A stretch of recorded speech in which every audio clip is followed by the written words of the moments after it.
বিসমিল্লাহির রহমানির রহিম। আমি সুটিয়াকাঠি চানমিয়া মাধ্যমিক বিদ্যালয়ের গোহাটার মনিটারি টিমের প্রধান আমি বলছি।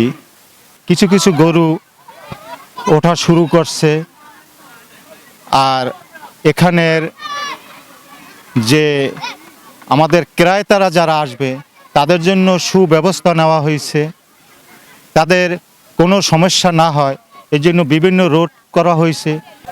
শাহিন ভাই, আপনার কাছে আমার প্রশ্ন, যারা ক্রেতা সাধারণ আসবেন এবং যারা ব্যাপারীও আসবেন, আমরা দেখেছি যে ইতিমধ্যেই তাদের থাকার জন্য আপনারা সুব্যবস্থা করেছেন। তো যারা ক্রেতা সাধারণও আসবেন তাদের নিরাপত্তার স্বার্থে আপনারা কি কি পদক্ষেপ নিয়েছেন যদি আমাদেরকে বলেন। আমাদের এখানের গোহাটার কমিটি করা হয়েছে বিভিন্ন সেক্টরে।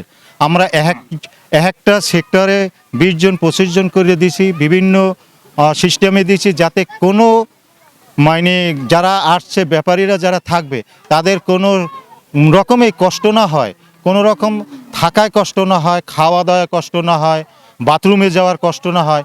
এর জন্য বিভিন্ন সেক্টর আছে, আমাদের সুব্যবস্থা করা হয়েছে এখানে থাকার জন্য। আসসালামু আলাইকুম, আমি আল মামুন, মাঠ পরিচালনা কমিটির প্রধান।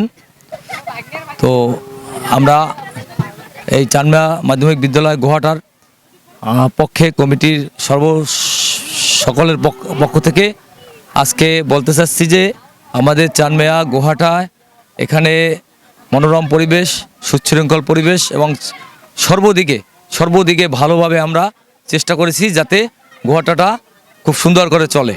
বিশেষ করে এখানে গরু ক্রয় করতে আসলে ক্রেতারা খুব সুশৃঙ্খলভাবে কেনাকাটা করতে পারবে এবং এখানে কোনো ঝুঁকির কোনো কিছু নেই। এবং আমি উদাত্ত আহ্বান করিব সকলে এখানে চানমিয়া মাধ্যমিক বিদ্যালয় গোহাটায় গরু কিনতে আসবেন এবং আমরা আপনাদের জন্য সর্বসময়ের জন্য সর্বক্ষণিক আমরা আপনাদের সেবা করে যাব ইনশাল্লাহ। আচ্ছা মামুন সাহেব, আপনার কাছে আমার প্রশ্ন, যে এখানে যেহেতু ঐতিহ্যবাহী চানমিয়া মাধ্যমিক বিদ্যালয় গোহাটায় অনেক গরু আসে, আমরা যতটুকু শুনেছি যে অন্যান্য হাটের তুলনায় এখানে অনেক বেশি গরু আসে। তো এখন প্রচণ্ড গরম, সেজন্য যদি গরু কোনো প্রকারের সমস্যার সম্মুখীন হয়, অসুস্থ হয়, তো সেক্ষেত্রে আপনাদের কোনো ব্যবস্থা থাকবে কিনা? জি ইনশাল্লাহ, এখানে আমাদের প্রতি বছরই ব্যবস্থা রয়েছে এবং এবছরও ব্যবস্থা থাকবে, অবশ্যই ব্যবস্থা থাকবে, যাতে এই দুর্গম এলাকা থেকে অনেক লোকজন, বিশেষ করে সোনাখালী, দেপাড়া, গোলারহাট, দূর থেকে বাগেরহাট, বিভিন্ন দূর থেকে আমাদের এখানে লোকজন আসে গরু নিয়ে, এবং তাদের সেফটির জন্য আমরা সার্বক্ষণিক চেষ্টা করিব এবং আমরা ব্যবস্থা রেখেছি। বিশেষ করে পশু ভেটেরিনারি ডাক্তার আমাদের এখানে সার্বক্ষণিক থাকবে ইনশাল্লাহ। বিভিন্ন জায়গায় এই বিষয়টি শোনা যায় যে জাল টাকার একটা প্রভাব থাকে, তো সেক্ষেত্রে এই জাল টাকার ছড়াছড়ি বা প্রভাব না হয় সেজন্য আপনারা কি ব্যবস্থা নিয়েছেন? এবং আসলে এখানে আপনাদের যারা হাসিল যেটা নেওয়া হয়, সেই হাসিলের বিষয়ে আপনারা এই বছর নতুন কোনো সিদ্ধান্ত নিয়েছেন কিনা বা পূর্বের মতো আছে কিনা? আমাদের হাসিল ব্যাপারেও আমাদেরকে একটু মূলত জাল টাকার ব্যাপারে যে প্রশ্নটা আসছে, বাংলাদেশ গভর্নমেন্ট এখানে আমাদের ব্যাংক থেকে লোক পাঠানো হয়, যে জাল টাকা যদি টাকা যখন জাস্টিফাই করা হয় তখন তাদের জাস্টিফাই অনুযায়ী মানে আমরা তাদের নিয়ে মানে এগুলো জাস্টিফাই করি, তারপর আমরা মানে আমাদের যাদের গরু বিক্রি করে তাদের হাতে আমরা হস্তান্তর করি।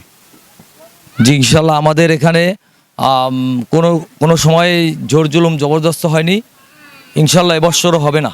বিশেষ করে আমরা সেবা দিতেই প্রস্তুত এবং সেবা দিয়ে যাব। আপনারা এতক্ষণ শুনলেন গোহাটা কমিটির যারা দায়িত্বে আছেন, আমরা কিন্তু তাদের সাথে কথা বলেছি, তারা কিন্তু আমাদেরকে আশ্বস্ত করেছেন এখানে যারা ক্রেতা সাধারণ আসবেন অথবা যারা ব্যাপারী যারা আছেন তাদের থাকার জন্য খাওয়ার জন্য কিন্তু একদম সুব্যবস্থা আছে।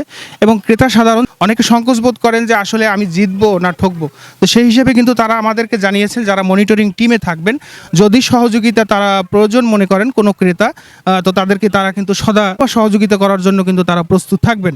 আপনারা কেউ ঠকবেন না বলেই কিন্তু তারা আশ্বস্ত আমাদেরকে করেছেন। তো সবচেয়ে বড় যে বিষয়টি আমরা বারবার বলে থাকি, ঐতিহ্যবাহী চানমিয়া মাধ্যমিক বিদ্যালয় গোহাটা এটি কিন্তু শুধু প্রাকৃতিকগত কারণে এই মাঠ কিন্তু বিখ্যাত, কারণ হচ্ছে মনোরম পরিবেশ, একদম মানে দক্ষিণে সেই বাতাস হাওয়া, আপনারা কিন্তু সেই সপরিবারে এসে দেখে শুনে বুঝে কিন্তু গরু কিনতে পারবেন। এবং এখানে একদম বড় গরু আছে, মাঝারি গরু, ছোট গরু, যার যেরকম বাজেট অনুযায়ী কিন্তু আপনারা এখান থেকে গরু কিনতে পারবেন।